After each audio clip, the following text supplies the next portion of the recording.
आसानी से जीते हुए मुकाबले को सिर्फ 6 गेंदों पर हार गई गुजरात टाइटंस। दिल्ली कैपिटल के गेंदबाजों ने किया कमाल। ईशांत शर्मा ने आखिरी ओवर में पलट कर रख दिया मुकाबला। हार्दिक पांड्या देखते रह गए। नमस्कार दोस्तों, स्वागत है आपका एक बार फिर हमारे चैनल में।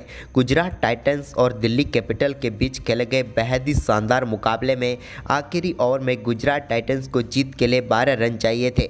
दोस्तों, इस वीडियो में हम आपको पूरे मैच का हाईलाइट बताएंगे कि किस प्रकार से हार्दिक पांड्या क्रीज पर खड़े थे, लेकिन मुकाबला टीम हार गई और वो कुछ भी नहीं कर पाए। तो दोस्तों, पूरा हाईलाइट देखेंगे, लेकिन उससे पहले आप भी इस बेहद ही शानदार मुकाबले को देखकर खुश हैं तो इस वीडियो को लाइक जरूर करें और साथ ही साथ अभी तक चैनल को सब्सक्राइब नहीं किया है तो चैनल को सब्सक्राइब करके बेल आइकन जरूर दबा लें।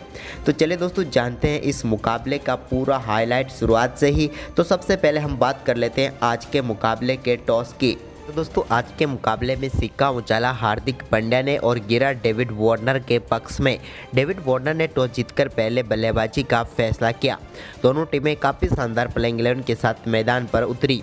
यहां पर दिल्ली कैपिटल की तरफ से फिलिप सेल्ट तो उनके साथ डेविड वार्नर पारी की शुरुआत करने उतरे, लेकिन दोस्तों पारी की पहली ही गेंद पर मोहम्मद शमी ने बड़ा झटका दिया दिल्ली कैपिटल को और पेवलियन भेजा यहां पर फिलिप सेल्ट को। फिलिप सेल्ट गोल्डन डक पर आउट हुए, पहली गेंद पर अपना खाता भी नहीं खोल पाए। तो वहीं पर इसके बाद दूसरे ओवर की दूसरी ही गेंद पर रनआउट के चलते पेवलियन भेजा कप्तान डेविड वार्नर को राशिद खान ने। यहां पर मिसअंडरस्टैंडिंग हुई बल्लेबाजों के बीच और डेविड वार्नर 2 गेंदों पर 2 रन बनाकर पेवलियन लौटे। इसके बाद यहां पर दूसरे ओवर की 5वीं गेंद पर एक शानदार चौका रायली रोसो के बल्ले से देखने को मिला। तो वहीं पर इसके बाद दोस्तों इसी ओवर की आखिरी गेंद पर एक और शानदार चौका रायली रोसो ने लगाया और 2 बैक टू बैक चौके उन्होंने जड़े। लेकिन इसके बाद जब एक बार फिर मोहम्मद शमी अटैक पर आए तो तीसरे ओवर की 5वीं गेंद पर रायली रोसो को भी चलता किया। यहां पर बेहतरीन कैच रिद्धिमान शाह ने पकड़ा और 6 गेंदों पर 8 रन बनाकर पेवलियन लौटे। रायली रोसो भी इस मुकाबले में दिल्ली के लिए कुछ खास नहीं कर पाए।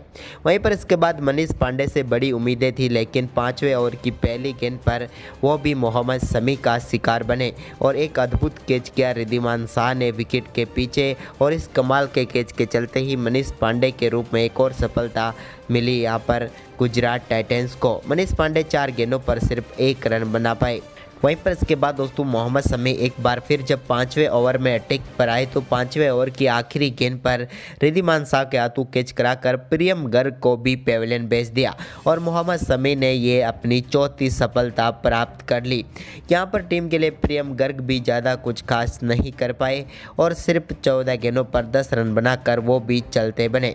इसके बाद दोस्तों यहाँ पर लगातार दिल्ली की टीम मुश्किलों में फंस चुकी थी क्योंकि 4 विकेट गिर चुके थे। लेकिन इसके बाद 6ठे ओवर के आखिरी गेंद पर अमन खान के बल्ले से एक शानदार चौका देखने को मिला। तो वहीं पर इसके बाद 7वें ओवर की 4थी गेंद पर एक और शानदार चौका अक्षर पटेल के बल्ले से भी देखने को मिला। अक्षर पटेल और अमन खान ने टीम के स्कोर को आगे बढ़ाना शुरू किया। तो वहीं पर दोस्तों इसके बाद राशिद खान जब 8वां ओवर डालने आए तो उनकी 5वीं गेंद पर एक कमाल का शॉट देखने को मिला अमन हाकिम खान के बल्ले से और गेंद को उन्होंने 81 मीटर दूर भेजा और बेहतरीन छक्का लगाया। इसके बाद दोस्तों राशिद खान जब 10वां ओवर डालने आए तो उनकी 5वीं गेंद पर एक और शानदार छक्का अक्षर पटेल के बल्ले से देखने को मिला। इस बार कमाल का शॉट उन्होंने सामने खेला और कमाल का छक्का भी लगाया। अक्षर पटेल तो अच्छी लाइन में खेल ही रहे थे और उन्होंने इसका नज़ारा एक बार फिर जब दिखाया जब 13वां ओवर डालने आए नूर अहमद की दूसरी गेंद पर भी उनके बल्ले से शानदार चौका देखने को मिला। इस बार उन्होंने एक्स्ट्रा कवर बाउंड्री लाइन की तरफ गेंद को चौके के लिए भेजा। इसके बाद दोस्तों यहाँ पर एक और बड़ा शॉट खेलना चाहते थे मोहित शर्मा की गेंद पर अक्षर पटेल, लेकिन यहाँ पर के इस्तेमाल बैठे वो राशिद खान को और अक्षर पटेल जो कि इस टीम की सबसे बड़ी उम्मीद थी वो भी 30 गेंदों पर 27 रन बनाकर चलते बने। इसके बाद दोस्तों यहाँ पर 16वें ओवर की दूसरी गेंद पर अमन खान ने एक बेहतरीन चौका मोहित शर्मा की गेंद पर लगाया। इस बेहतरीन तरीके से गेंद को 3rd बाउंड्री की तरफ भेजा। इसके बाद दोस्तों इसी ओवर की 4थी गेंद पर एक और शानदार छक्का देखने को मिला। एक शॉर्ट गेंद पर बेहतरीन छक्का लगाया उन्होंने फाइन लेग की तरफ और पुल शॉट खेलते हुए गेंद को स्टैंड में डिपॉजिट किया। वहीं पर इसके बाद दोस्तों यहां पर 17वां ओवर डालने आए जोशुआ लिटल की पहली गेंद पर रिपल पटेल के बल्ले से बेहतरीन चौका देखने को मिला। एक कवर ड्राइव के जरिए उन्होंने चौका लगाया। तो वहीं पर इसी ओवर की तीसरी गेंद पर भी अमन खान ने एक और शानदार शॉट खेलते हुए मिड ऑफ की तरफ गेंद को बाउंड्री लाइन के पार भेजा। तो वहीं पर ओवर की आखिरी गेंद पर भी शानदार परफॉर्मेंस करते हुए रिपल पटेल ने एक और चौका लगाया और इस ओवर में सबसे बेहतरीन ओवर रहा दिल्ली कैपिटल के लिए 17वां ओवर, क्योंकि इस ओवर में 16 रन बने। इसके बाद दोस्तों 18वें ओवर की दूसरी गेंद पर मोहित शर्मा के शानदार छक्का लगाकर अपना अर्धशतक पूरा कर लिया अमन ने। अमन की बल्लेबाजी काफ़ी शानदार रही थी और एक बेहतरीन 50 रही जो कि उनकी मेडन 50 है IPL की। वहीं पर इसके बाद 19वें ओवर की पहली गेंद पर शानदार छक्का राशिद खान की गेंद पर डीप मिड विकेट की तरफ लगाया रिपल पटेल ने और कमाल का छक्का था। लेकिन इसी ओवर की तीसरी गेंद पर बड़ा शॉट खेलना चाहते थे अमन खान, लेकिन यहां पर वो कैच थमा बैठे अभिनव मनोहर को और 44 गेंदों पर 51 रनों की शानदार पारी खेलकर वो पेविलियन लौटे। इसके बाद दोस्तों एक और विकेट के तौर पर रिपल पटेल का विकेट 20वें ओवर की 5वीं गेंद पर गिरा, जब रिपल पटेल मोहित शर्मा की गेंद पर बड़ा शॉट खेलना चाहते थे, लेकिन हार्दिक पांड्या ने शानदार कैच किया और मोहित शर्मा का 100वां शिकार बने IPL का रिपल पटेल, जिन्होंने 13 गेंदों पर 23 रन बनाए और पूरी दिल्ली कैपिटल की टीम 20 ओवर में 130 रन बना सकी।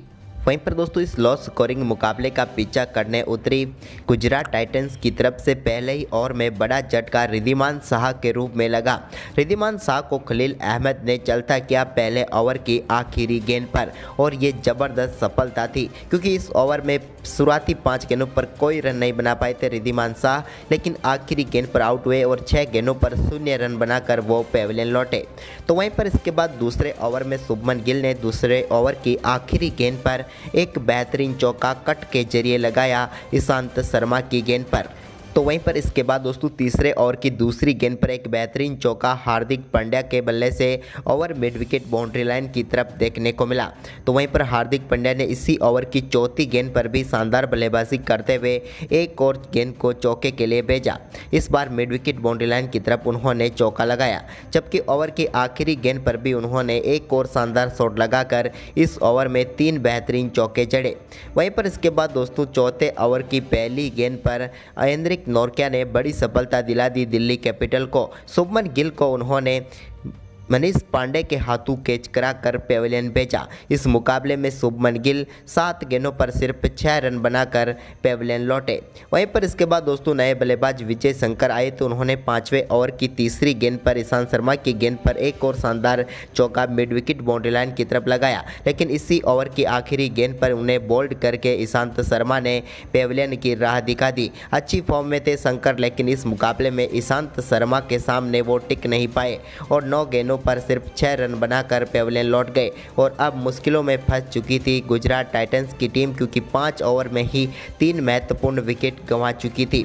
लेकिन इसके बाद दोस्तों यहां पर हार्दिक पांड्या के साथ मिलकर डेविड मिलर ने टीम के स्कोर को आगे बढ़ाना शुरू किया, लेकिन दोस्तों ज़्यादा देर तक ये साझेदारी भी नहीं चली और 7वें ओवर की चौथी गेंद पर डेविड मिलर का विकेट कुलदीप यादव ने लिया।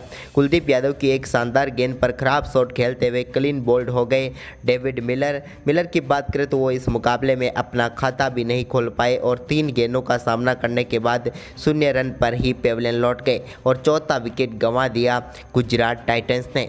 तो वहीं पर दोस्तों इसके बाद 10वें ओवर की पहली गेंद पर अक्षर पटेल की गेंद को शानदार तरीके से बाउंड्री लाइन के पार भेजा अभिनव मनोहर ने। स्क्वायर लेग की तरफ उनके बल्ले से बेहतरीन छक्का देखने को मिला। लेकिन दोस्तों अब गुजरात टाइटंस की टीम को चाहिए थे 54 गेंदों पर मुकाबला जीतने के लिए 76 रन।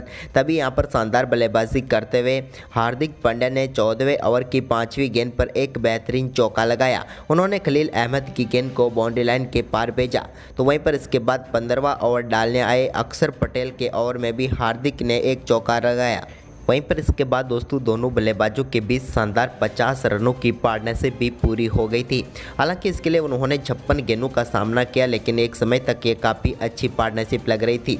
हार्दिक पांड्या ने इसके बाद शानदार बल्लेबाजी करते हुए अपना अर्धशतक भी पूरा कर लिया। लेकिन दोस्तों इसके बाद 18वें ओवर की पहली गेंद पर खलील अहमद की गेंद को बाउंड्री लाइन के पार पहुंचाना चाहते थे अभिनव मनोहर, लेकिन यहां पर उनका एक कैच अमन हाकिम खान ने किया और उन्हें पेविलियन भेजा। खलील अहमद ने ये दूसरी सफलता दिलाई थी, जहां पर 33 गेंदों पर 26 रन बनाकर अभिनव मनोहर पेविलियन लौटे। इसके बाद तो मुकाबला पूरी तरीके से अब दिल्ली कैपिटल की नज़र में आ गया था, क्योंकि 12 गेंदों पर मुकाबला जीतने के लिए 34 रनों की जरूरत थी और इसके बाद लगातार 3 बेहतरीन गेंदें देखने को मिली। कमाल का गेंदबाजी करते हुए एंड्रिक नोर्किया ने 19वें ओवर की शुरुआती 3 गेंदों पर सिर्फ 2 ही रन बनने दिए। लेकिन दोस्तों 19वें ओवर की चौथी गेंद पर अब स्ट्राइक पर आ चुके थे राहुल तेवतिया और चाहिए थे गुजरात को 9 गेंदों पर 30 रन मुकाबला जीतने के लिए। तभी दोस्तों यहां पर चौथी गेंद पर एक बेहतरीन छक्का फुल टॉस गेंद पर डीप स्क्वायर लेग की तरफ लगाया तेवतिया ने, तो अब चाहिए थे 8 गेंदों पर 24 रन। तभी कमाल की बल्लेबाजी करते हुए 19वें ओवर की 5वीं गेंद पर भी एक और शानदार छक्का लॉन्गॉन के ऊपर से राहुल तेवतिया के बल्ले से देखने को मिला और बैक टू बैक 2 छक्के जड़ दिए उन्होंने। जबकि दोस्तों ओवर की आखिरी गेंद पर भी कमाल का शॉट देखने को मिला और इस बार उन्होंने एक और गेंद को बाउंड्री लाइन के पार भेजा और लगातार 3 गेंदों पर 3 छक्के राहुल तेवतिया के बल्ले से देखने को मिले। और इन 3 छक्कों के बाद तो अब लग गया था कि मुकाबला आ चुका है अब गुजरात टाइटंस के पक्ष में, क्योंकि 19वें ओवर में 21 रन बने थे और अब चाहिए थे 6 गेंदों पर 12 रन। तभी यहाँ पर गेंदबाजी करने के लिए उतरे ईशांत शर्मा, तो उनके साथ थे हार्दिक पांड्या।